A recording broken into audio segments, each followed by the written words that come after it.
She had been told on the morning of her wedding that this man did not feel things. She had believed it then. She does not believe it now. The library at Ashvale Park is almost entirely dark. The fire has burned down to a sullen glow, and most of the candles have gone out, their wax running in pale tracks down the silver holders that nobody has thought to replace, because nobody knew this conversation was going to happen tonight. She is standing in the center of the room with a letter in her hand, not trembling, not crying. Her hands are completely, terrifyingly still. The hands of a woman who has learned to be still the way other people learn to run, still as a held breath, still as a decision not yet spoken. Across from her, perhaps 10 feet away, stands her husband. He is watching her with an expression she has never seen on his face before. Not cold, though she has seen him cold. Not desperate, though there is something at the edge of his eyes that might be the beginning of it. The shape of a feeling he does not have a practiced name for.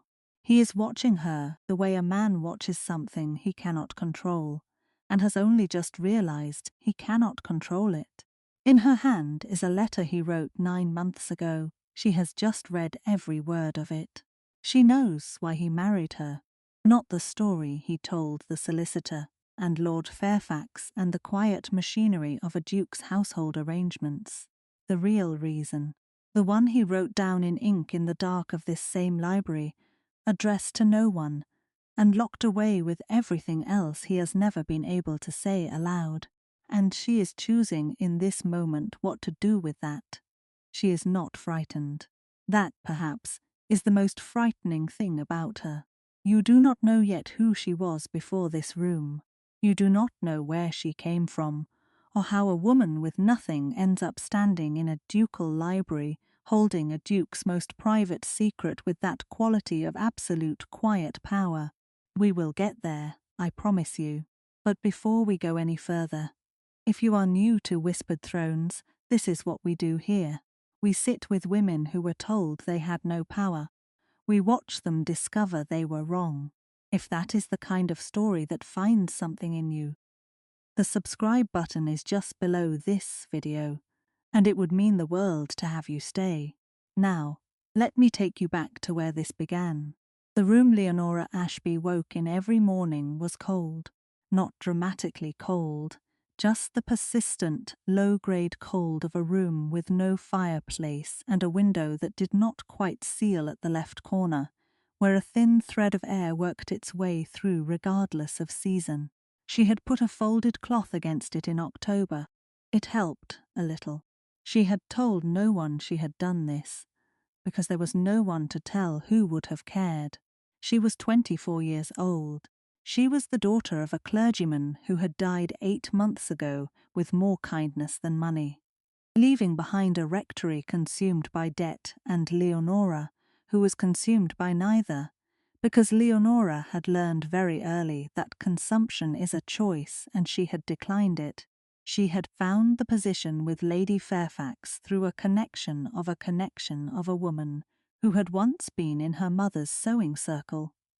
The kind of tenuous social thread that holds a whole life together in the absence of anything sturdier. Lady Fairfax was the wife of a baronet, a resident of Bath, and a woman whose kindness was rationed with extraordinary precision. 3 instances per year, distributed apparently at random, like small coins tossed into a fountain. The other 362 days she was imperious, querulous, and constitutionally dissatisfied with everything, including Leonora, whom she had once described as adequate, I suppose, but one always senses she is thinking about something else. She was always thinking about something else. It was the most accurate thing Lady Fairfax ever said about her. She slept in a narrow bed under a quilt, whose pattern was visible only in memory. She was not permitted to join the main table except as an ornament of social completeness, when a dinner came out uneven in numbers, at which point she was seated at the far end, where she could be seen but not heard. She had sold her mother's pearl earrings in November, to cover a debt her father had incurred for the repair of a church roof no longer hers to love. She did not regret this, but she thought about those earrings sometimes, in the way you think about things that were the last small piece of a world entirely gone. What she wanted was not rescue. She had understood with great clarity, from the time she was 16, that rescue was a story told to women to keep them waiting instead of moving. What she wanted was autonomy, the ability to wake in the morning and govern the day herself, not her employer's moods, not the social obligations of someone else's household. She wanted to belong to herself. It was, she had come to understand, the most radical thing a woman could want in 1818, and also the most ordinary. Every morning, before Lady Fairfax's bell rang, Leonora sat at the small window in her cold room and read for 20 minutes. It was the only part of her day that was entirely hers. She chose the books from Lady Fairfax's library, always returning them before they were missed. She read whatever she could reach: philosophy, agricultural theory, one extraordinary volume on Roman law she hid inside a prayer book cover and finished in 6 sessions. She read with the same concentrated attention she gave to everything, as though each 20 minutes was a small room she had built for herself, and was absolutely determined to inhabit fully before she was required to leave it.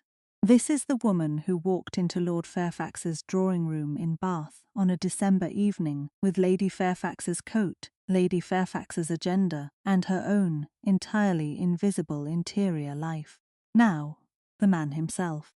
Adrian Calloway, 6th Duke of Wycliffe, was 33 years old and in possession of one of the 3 largest fortunes in Derbyshire, and a habit of stillness so complete that the people around him frequently mistook it for peace. It was not peace. It was the product of extraordinary effort, maintained for so long it had become its own kind of landscape, familiar, walkable, containing nothing that surprised him. He had learned to live this way on purpose. His father had been volatile, loving, given to grand feeling in all directions. A man who filled rooms with his personality, the way some people fill rooms with furniture.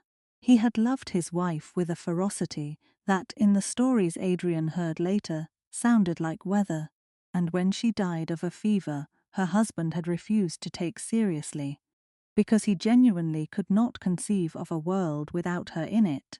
The father survived her by 4 years. Those 4 years were a ruin, the estate nearly lost. The young Adrian, watching as a man he had admired, dismantled himself piece by piece because he did not know how to want less.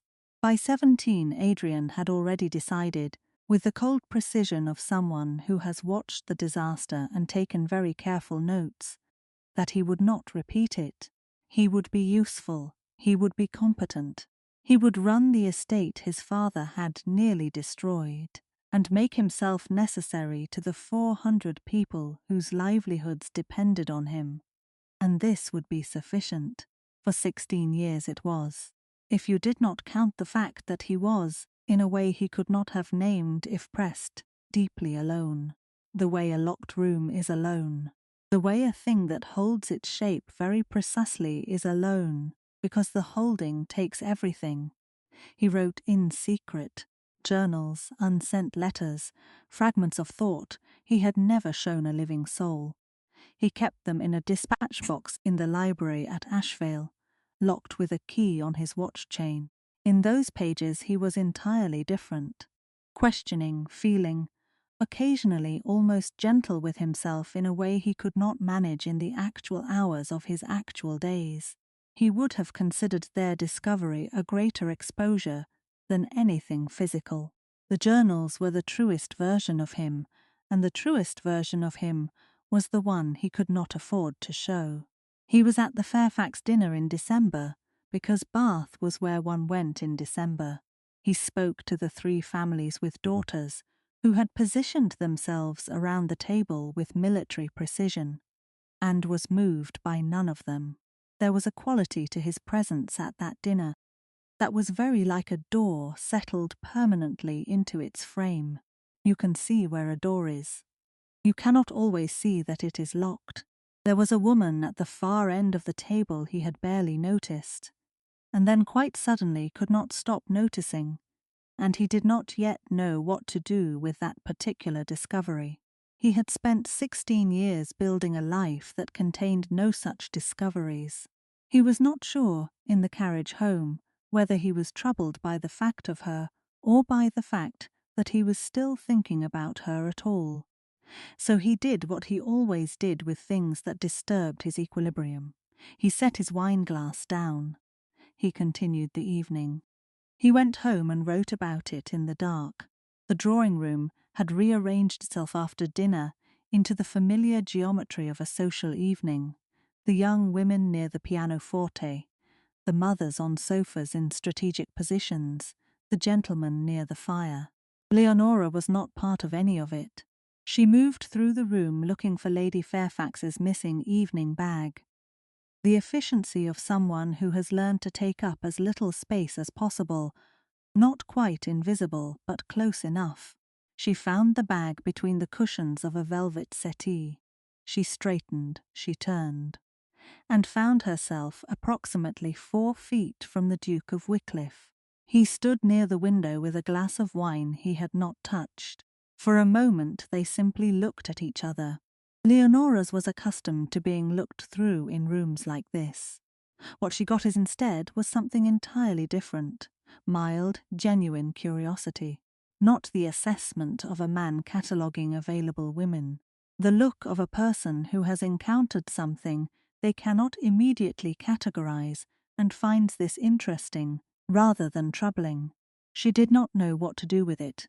What she noticed first was that he was not unkind. After years of Lady Fairfax, that single quality registered like a sound in an otherwise silent room. She was annoyed to discover it moved her. Such a small thing, basic human recognition, the understanding that she was a person and not a function of the room. She was appalled at herself for how much it meant. He said, quietly enough that only she could hear. You were at the far end of the table all evening. You did not eat the second course. She was so startled by this observation that she forgot for one unguarded second to be careful. Something in her face was simply open. She could feel it, and she could see from the minute shift of his attention that he could feel it too. I was not hungry, Your Grace, she said. It was not entirely true, and something in the way she said it made this obvious. He inclined his head, a small, precise movement, and moved away. But as he turned, she saw him set his own untouched wine-glass down on the sideboard, as though the eating, the not eating, had made him think of something. She thought about that glass for 3 weeks. 3 weeks later, Lady Fairfax summoned her in a state of barely contained affront, and informed her that the Duke of Wycliffe had made an inquiry, through Lord Fairfax through proper channels, as to whether Miss Ashby would be willing to receive a formal proposal of marriage. If Leonora had done anything to encourage a man of such standing, she should confess it immediately so the damage could be contained. Leonora listened. She said, I did not do anything, Lady Fairfax, which was true. She had held a beaded bag. She had told a transparent lie about being hungry. She returned to her room and sat on the edge of her narrow bed. On its surface, it was everything. A duke, a title, the end of cold rooms. But Leonora did not deal in surfaces, and she asked the only question that mattered. Why? She turned it over with great precision and arrived at a transaction. A man of consequence acquiring a wife with the same administrative efficiency he would use for a head housekeeper. For function, not feeling. She could work with that. She could enter a transaction and survive it without becoming it. What she could not do was disappear. Whatever she walked into, she would walk into as herself. She wrote back that she would receive a formal proposal. She arrived at Ashvale Park in February as its new Duchess, with 3 trunks, a crate of books, and the absolute anchoring knowledge of exactly who she was. Her husband was courteous and about as emotionally accessible as the north wall of the estate. She set to work, learning the house quietly, improving it in small ways that seemed inevitable by the time anyone noticed, reading the accounts with the same focus she had given Roman law in a prayer book cover. She and Adrian maintained a civil household. He was not unkind, he was not warm. She did not look for more than he was offering. Then 6 weeks in, she asked the solicitor an innocuous question about the estate accounts. The solicitor, who had served the Wycliffe family for 30 years and assumed the Duchess had been briefed, mentioned the discharge of the creditor claim in passing, settled 4 months ago, 2 months before Adrian had approached Lord Fairfax. Leonora went very still. She thanked the solicitor with complete composure. She returned to her morning room and sat at her desk and did not move for 20 minutes. He had not needed to marry. The neat, comprehensible reason she had assigned to his decision, the framework inside which the whole arrangement made sense, had not existed as a problem by the time he made his choice. He had had no financial necessity, no administrative urgency. He had chosen her for reasons he had not articulated, possibly not even to himself. The man who did not feel things had done something that was not, at its origin, entirely rational, and he appeared to have no idea. She catalogued small things after this.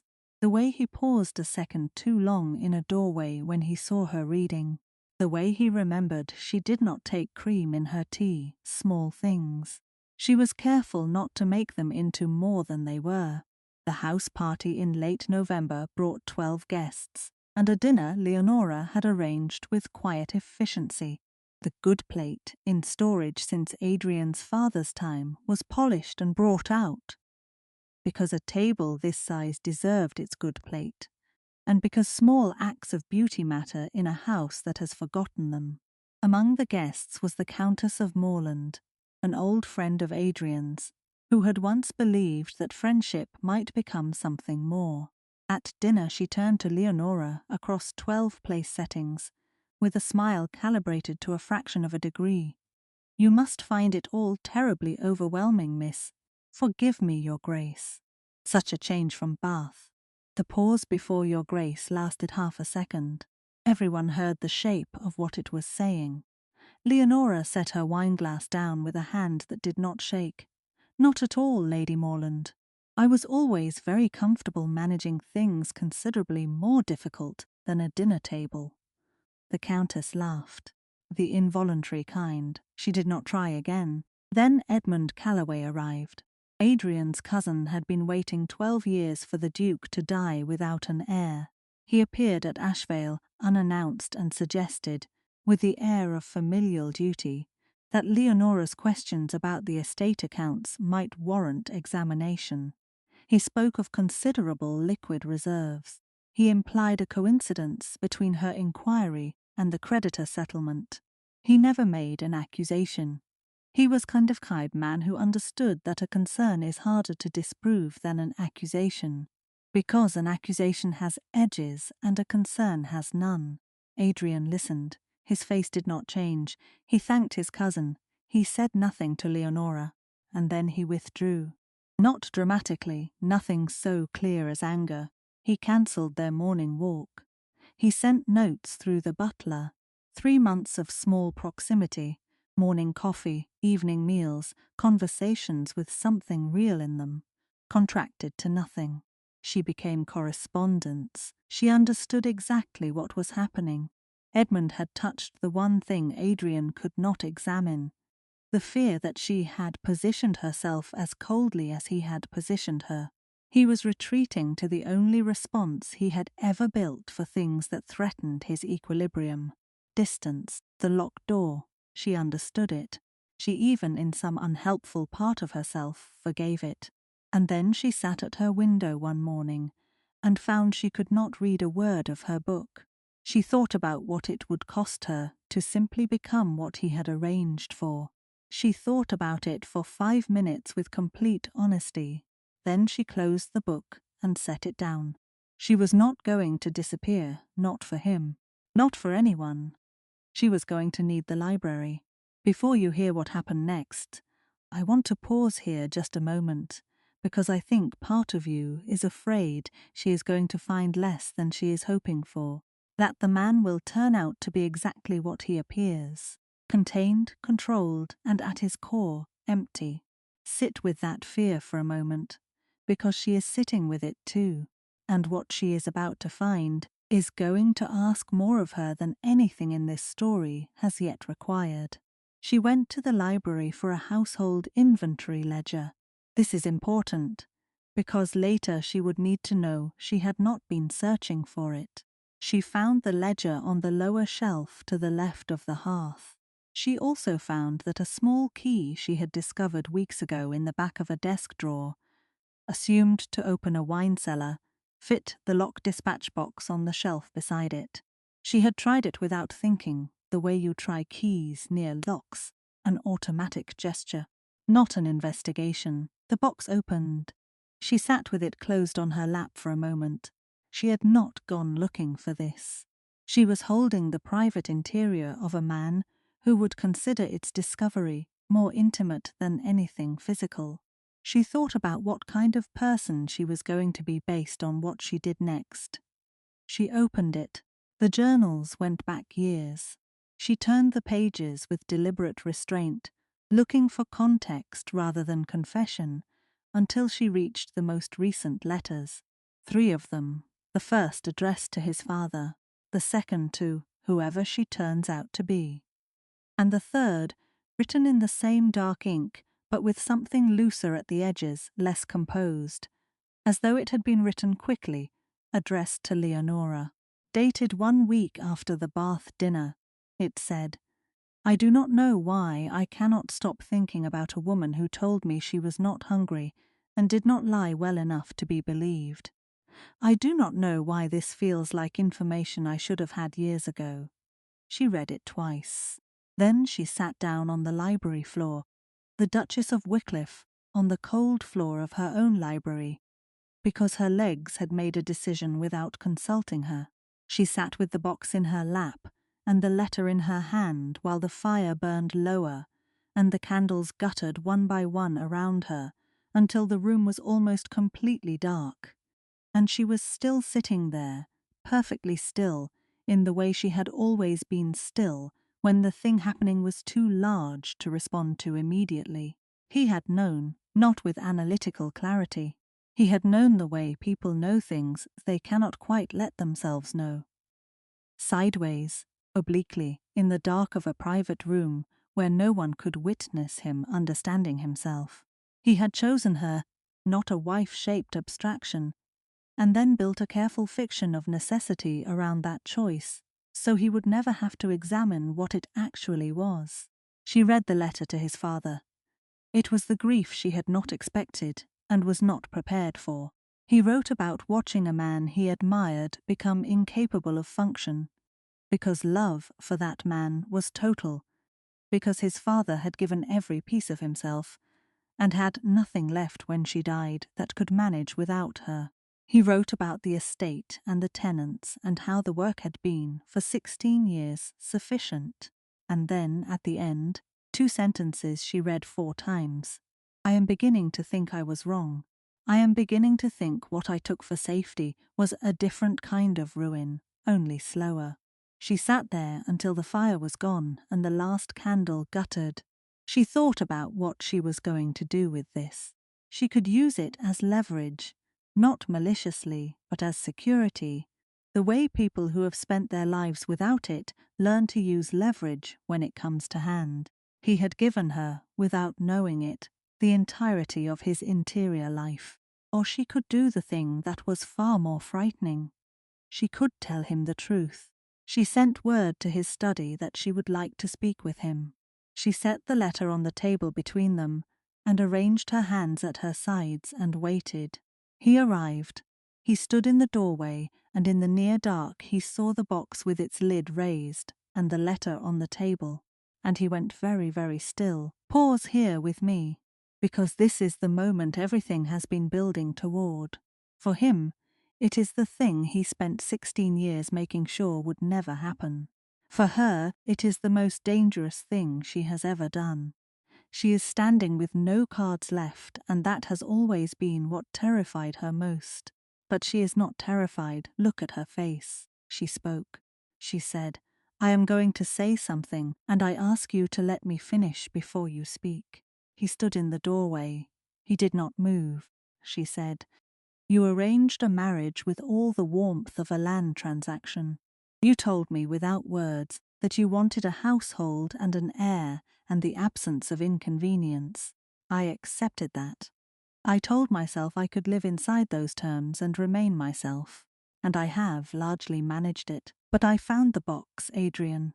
I read the letter you wrote to your father about watching him become a man who loved too much to function. I read the letter you wrote about a woman you had spoken to for 4 minutes in a drawing room in Bath and could not stop thinking about. You have spent 16 years building a wall around yourself to avoid becoming someone who feels things. And then you married me, chose me, specifically, without necessity, without anything except whatever it is you cannot admit. And then you withdrew, because you succeeded, because I was getting in. I am not angry. I want to be clear about that. I am not here to punish you. I am here because I am the only person in your life who knows who you actually are, and I find I cannot pretend otherwise. You wanted a marriage without emotion.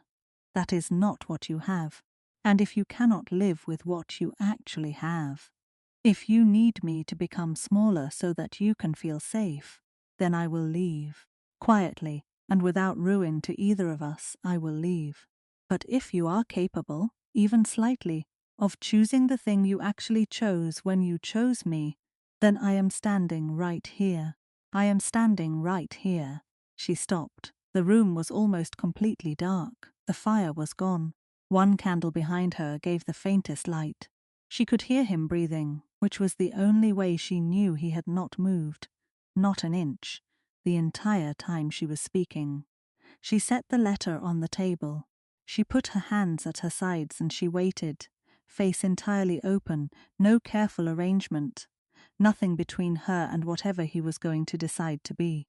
It was the most courageous thing she had ever done, and it felt nothing like courage. It felt like standing at the edge of something very high, with your eyes open.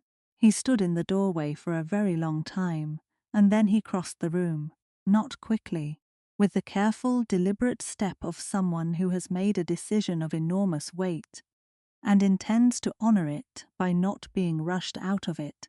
He picked up the letter. He did not look at it. He had already read it, years ago when he wrote it. He looked at her. 2 words, I know. She had prepared herself for less. For silence, for retreat, for polite withdrawal. 2 words were more than she had hoped for. And in the quality of them, the steadiness of a man arriving somewhere rather than leaving, they were everything she needed. In the end, the walls of walls he had built with 16 years of silence did not come down in a single night. But a door opened, and Leonora, who had been standing outside in the cold for a very long time, stepped through it. In the week that followed, Adrian told the truth in public. At a morning call attended by the most socially significant households in the county, Lady Fairfax among them, the Countess of Morland among them.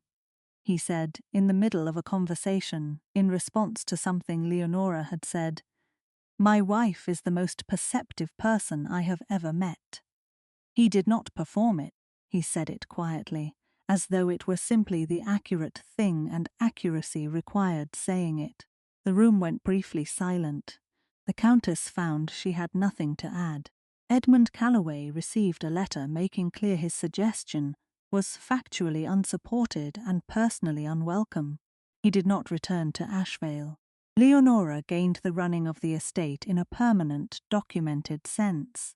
Not a courtesy that could be revoked on a difficult day, but a formal arrangement giving her real authority. And she also gained a fireplace in her morning room. This is not a small detail. It is, in the specific language of this story, the clearest possible evidence that someone had finally noticed she was cold. And Adrian opened the dispatch box, not to show her she had already seen it. He opened it alone and read his journals back to himself. She found him there 2 mornings later, the journal open in his lap, and he looked up when she entered, and he did not close it. That was the proof. That was the act. This is what the best of these stories give us. Not the fantasy of a man who arrives already perfect, but the deeper, stranger thing. The man who was never going to be perfect, who had to be called to something better by someone tired of settling for less. And the woman who called him, not with grand gestures, but with the specific courage of standing still and telling the truth. On an April morning, the gardens at Ashvale were coming green. Leonora sat at the tall south-facing windows of her morning room, her own room, with a fireplace and light, with her book and her 20 minutes. Before the 20 minutes were up, there was a knock at the door. He had learned to knock. She said, "Come in." He entered carrying a cup of tea he had made himself, walked to the kitchen, carried it all the way, which no duke of this house had done in living memory.